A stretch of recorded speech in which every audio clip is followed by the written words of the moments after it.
The war in Ukraine has exposed vulnerabilities in many parts of the world. In the winter months, those become much more apparent.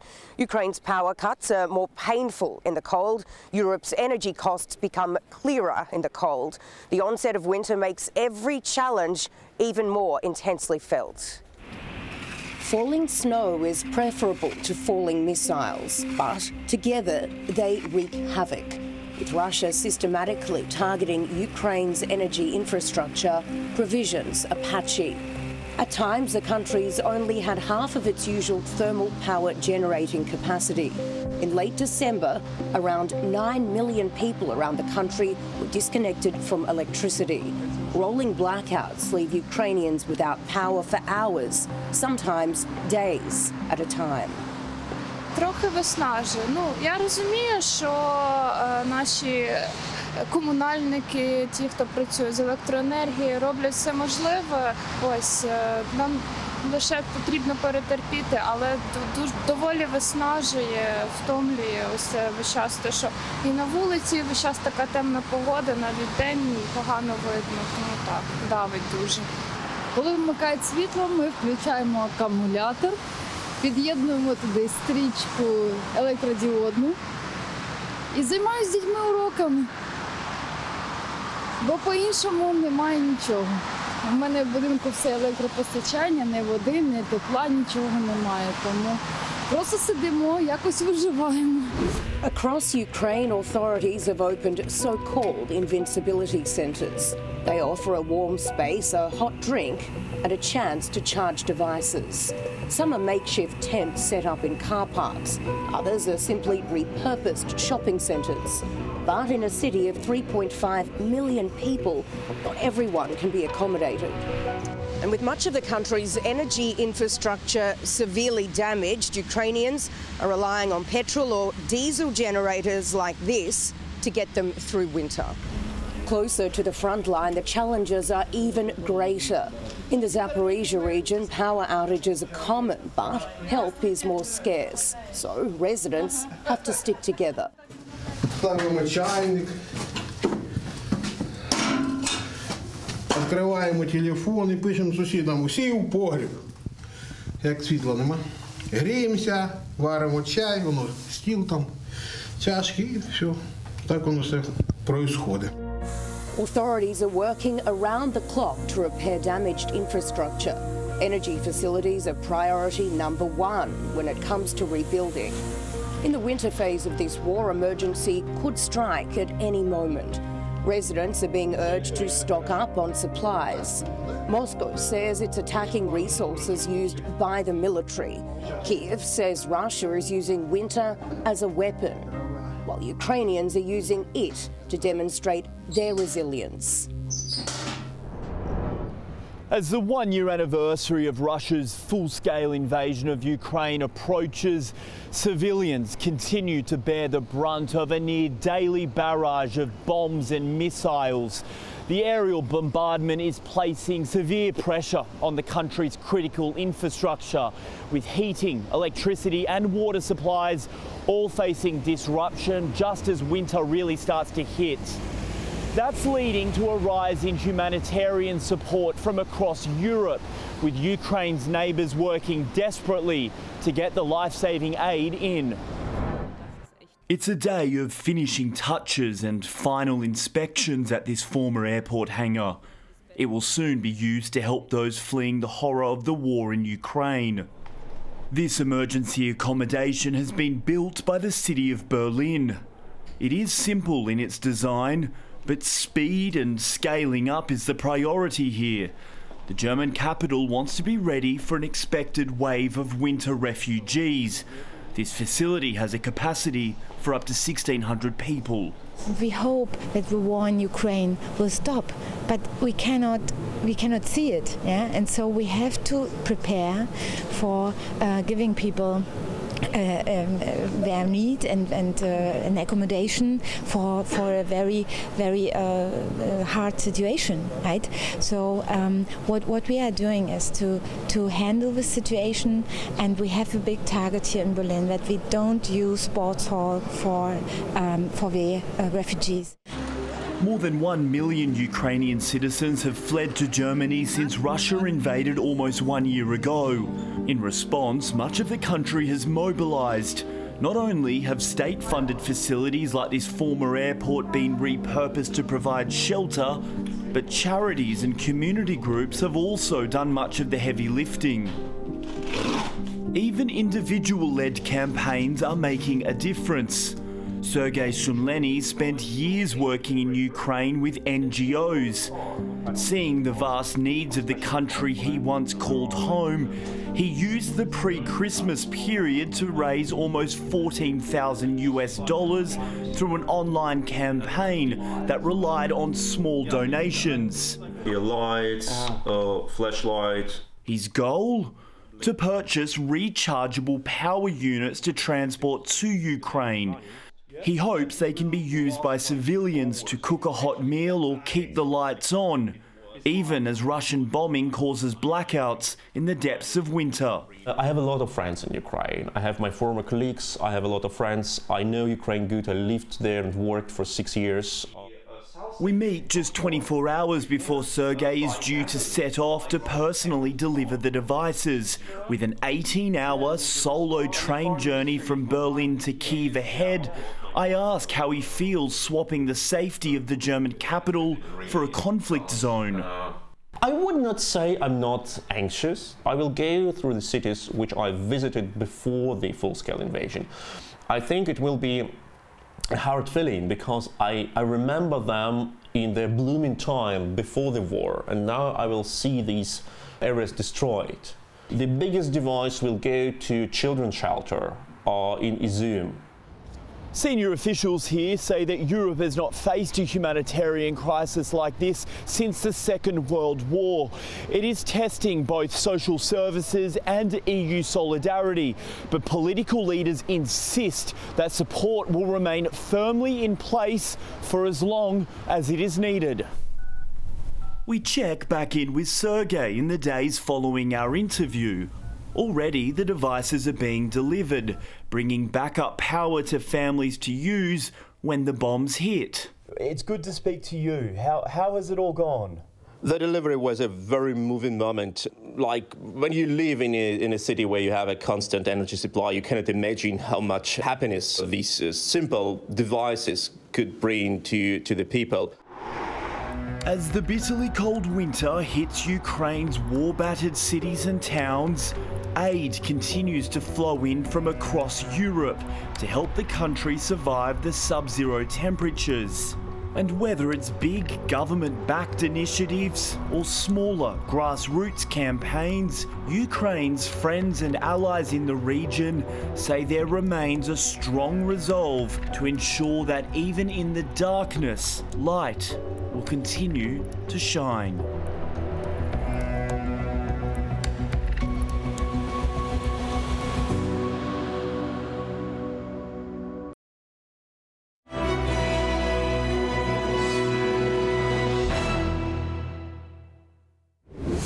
For months, the European Union has been embroiled in an energy crisis, with the fallout of Russia's war in Ukraine leading to highly volatile energy prices.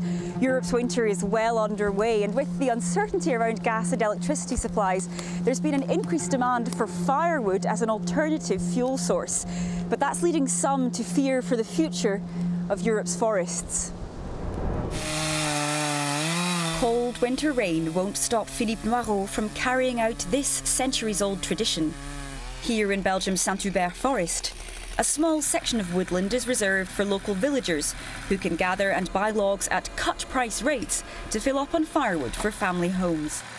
Moi j'aime bien, j'ai toujours fait du bois depuis mon tendre enfance, que j'étais avec mes parents, quoi. Donc c'est resté comme ça dans les mœurs, quoi. More than 1,000 households in the village of Liban are part of the log allowance scheme. It's among the last of its kind in Belgium, as the practice has largely died out. Sales help fund the work of village authorities, and there are caps on how much and how often wood can be distributed under regional felling rules. Noireau says it's been a lifeline for locals this past year, with gas and electricity prices proving unpredictable. Donc c'est vrai qu'on peut chauffer à moindre coût, et ce qui va bien pour l'instant pour la crise économique, quoi. Recently, village officials even felt compelled to roll out an exceptional log sell-off. C'est la première fois cette année où on a fait une vente de bois supplémentaire aux particuliers, tellement la demande était importante et les gens téléphonaient en disant on voudrait bien acheter du bois, il n'y a plus d'affouage. Et donc oui, c'était vraiment exceptionnel et c'était en raison de la crise énergétique, bien sûr. Though the price of firewood has increased over the past year, in some cases quadrupling, it remains the cheapest form of combustible fuel in Belgium. The orders keep piling up at this wood processing company, and the firm is struggling to keep pace. On a aussi remarqué un gros boom au niveau des ventes. La demande a augmenté, mais l'offre est toujours restée la même, donc on s'est retrouvé avec presque plus de stock disponible, ce qui a fait qu'on a dû augmenter aussi nos prix. Belgium has strict limits on logging in place, but rules vary across the European Union. Europe is among the most forest-rich regions in the world, and woods like this one play host to much of the world's biodiversity. But campaigners say authorities aren't doing enough to protect these precious resources. According to United Nations estimates, around 1 million more tonnes of wood pellets were burned in the EU in 2022 compared to the previous year, with consumption expected to keep growing.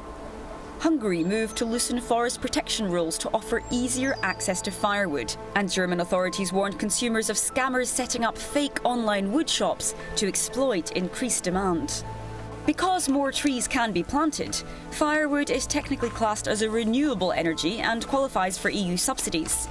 But burning it still leads to emissions. Today, EU renewable energy policies are incentivizing the burning of wood, almost all kinds of wood. In a climate crisis, you have to, at least as much as possible, you want to leave forests standing because we need them. And burning them is really the last thing that we should keep incentivizing. The subsidy rules are likely to be tightened soon. Brussels has also committed to planting 3 billion trees by 2030, and in future, EU countries will be required to submit national nature restoration plans. But governments are playing catch-up with climate change. Last year, heat waves and drought wrought havoc on hundreds of thousands of hectares of forest in southern Europe, as wildfires turned trees into ash. Scientists predict scenes like these ones from France will likely not be the last Europe suffers. EU officials are racing to adapt. The extent and intensity of forest fires in the EU will increase in the next years. And this is one of the main challenges that the EU strategy intends to overcome, to the extent possible through the promotion of more healthy and resilient forests.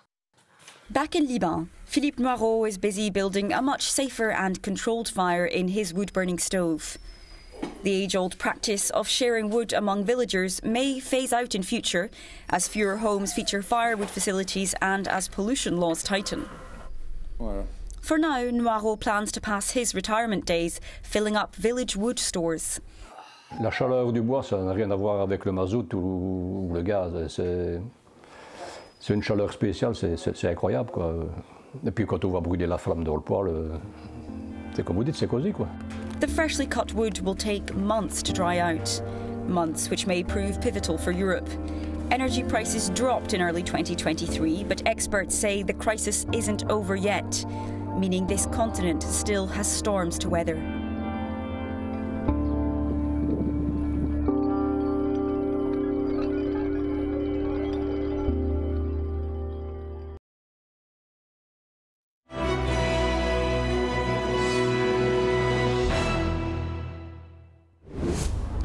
Nuclear power is France's fuel lifeline, supplying up to 70% of the country's daily electricity needs. But more than a dozen of France's 56 civil nuclear reactors are out of action due to major corrosion problems. Those issues caused nuclear output to fall to a 30-year low last year, coinciding with the war in Ukraine and its knock-on impact of the energy crisis in Europe. That crisis is now threatening livelihoods in France. Working under the light of just one lamp to save energy, Julien Pedusel is doing another 18-hour shift in his bakery. He's seen his monthly bills rise by thousands of dollars, costs which are not being met by government support. Julien says it's not just struggling businesses which need help, but also companies that have already gone under. Ils ont travaillé des fois 15 ou 20 ans dans la même entreprise pour au bout tout perdre. Et ça, je trouve ça tellement triste et tellement... ça me fait tellement mal de savoir que ces gens-là ont travaillé pour rien, que même si on a eu des avancées pour maintenant, eh ben, je voudrais continuer à me battre pour que ces gens-là n'aient pas travaillé pour rien. Buying bread is part of daily life in France, but making that bread requires energy, which is currently leading to very high bills. Bakeries are at the heart of every village in France. They are a real hub for the people who live here. If they are threatened with closure, or if they do have to close, it doesn't just impact their business, but the entire community. In these small villages, there is solidarity. The bakery has had to introduce price rises, but customers understand. Qu'ils puissent un peu baisser, quoi, pour faire pour les petits commerciaux et tout ça, pour qu'on ait moins de charges surtout à payer, quoi.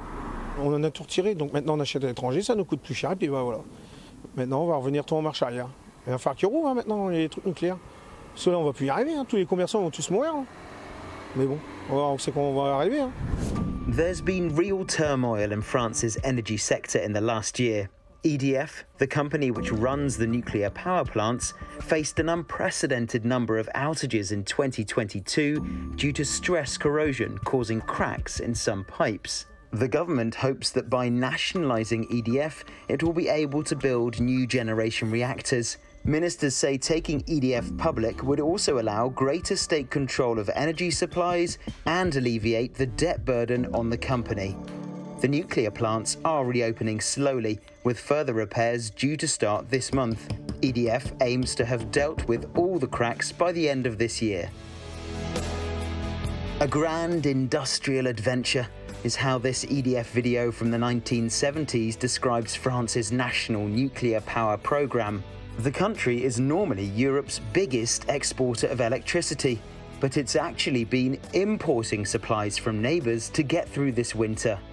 Experts argue that wind and solar are crucial long-term energy solutions, but say for France, nuclear remains the only viable path to solving the energy crisis.